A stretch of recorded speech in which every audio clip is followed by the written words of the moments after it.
Guys, welcome back to Kali J's Kitchen. Today I'll take you back in the kitchen with me and I'll show you how I made my plantain bread.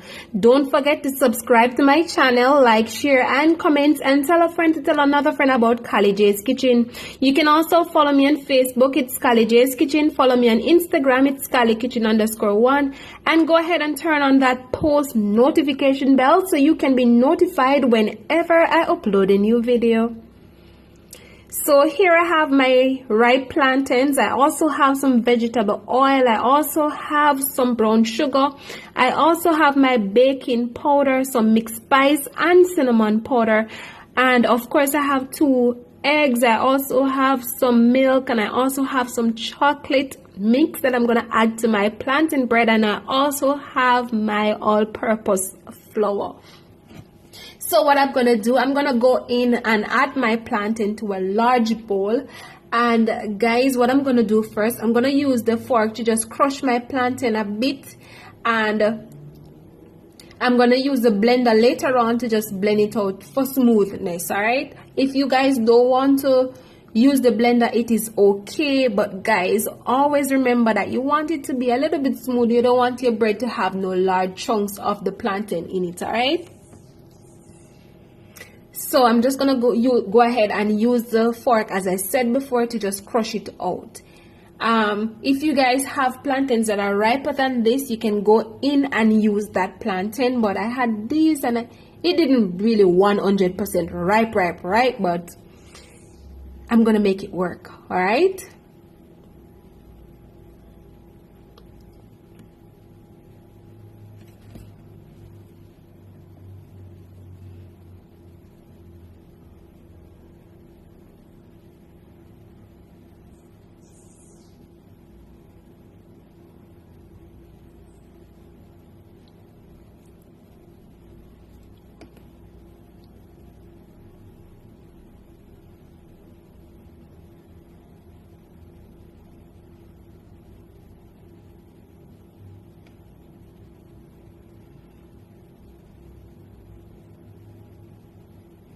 Alright guys, so this is my plantain all crushed.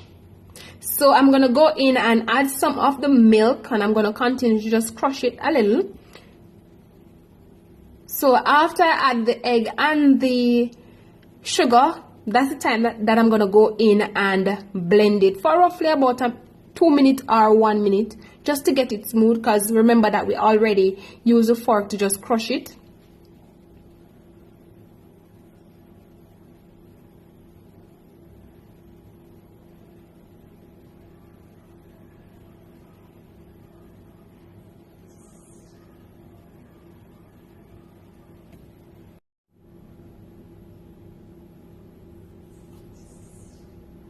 So guys, now I'm gonna go in and I'm gonna add my brown sugar, and you guys can go in and use granulated sugar if you want, but I didn't want to use any granulated sugar. I prefer to use the brown sugar for baking, alright?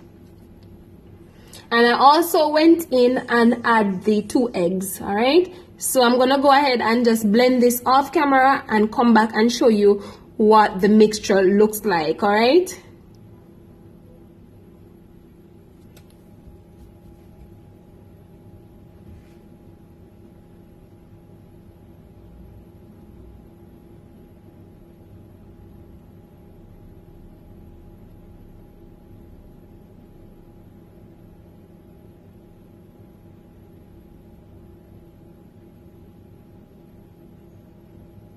Alright guys, so this is what the mixture looks like. As you can see, it's really smooth, no lumps. So I'm gonna go in and add the vegetable oil. You guys can go in and use the butter if you have butter at home. Remember guys, cooking is about being creative. Try to be you in the kitchen, alright? Try to utilize whatever you have at home. So what I'm going to do now, I'm going to go in and combine the dry ingredients together. And again, the dry ingredients consist of the flour, the mixed spice, the cinnamon powder, the salt, and also the chocolate mix. And I'm using the Nesquik chocolate mix, alright? You do not have to add the chocolate mix, by the way. I just felt a little bit extra, so I decided that I'm gonna give it a try. And guys, this is so awesome. So you always want to ensure that the dry ingredients, they're all combined properly, evenly distributed. So try to pay attention to that. All right, guys, you can go in and use a large bowl if you're not certain if it's going to combine properly in the small bowl.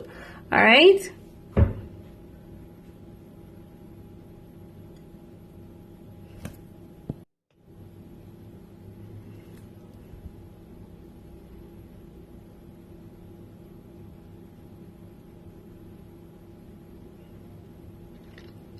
So now it's time to go ahead and add the dry ingredients to the wet ingredients. Sorry, so I'm going to add small portions at a time. So half and half. And I'm going to use the cut and fold method. All right.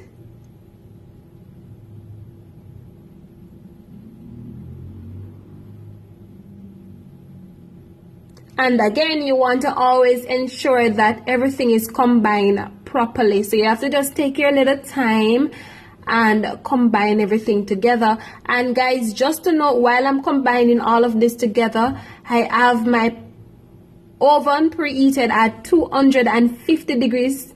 I'm gonna bake this for roughly 35 to 45 minutes, and you always want to check in between those minutes, because sometimes it might bake a little bit faster and sometimes it might take a little bit longer to bake. I'm going to use my Pyrex dish for this bread, and I also went ahead off camera and used my palm spray to just spray my Pyrex dish because I don't want it to stick. All right. And guys, you know what I found out? If you are going to bake something, like if you're going to bake bread or cake, you can always go in and put the baking tin or the Pyrex dish in the oven for about 5 to 6 minutes. Then you can go in and just add the batter to it and it doesn't stick. One day we're going to try it and see if it actually works. All right.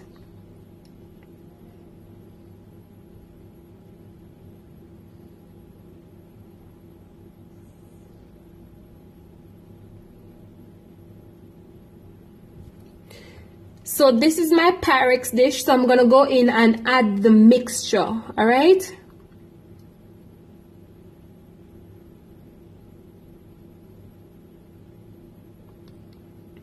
So I'm going to go ahead and just pop this in the oven, and once it's finished baking, I'm going to come and show you guys the final product, all right?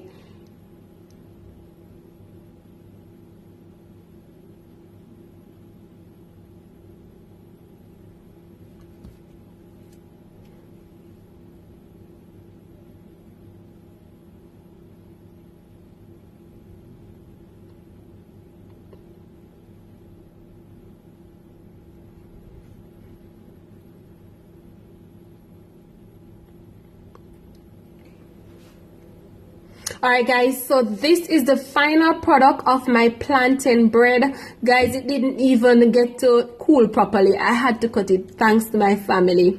I hope you guys enjoyed this recipe. I hope you guys try out this recipe at home. Remember to go ahead and check the description box, for all of the ingredients used in today's recipe. I hope you guys join me tomorrow again for another awesome recipe. Thank you guys so much for watching, and see you tomorrow. Bye.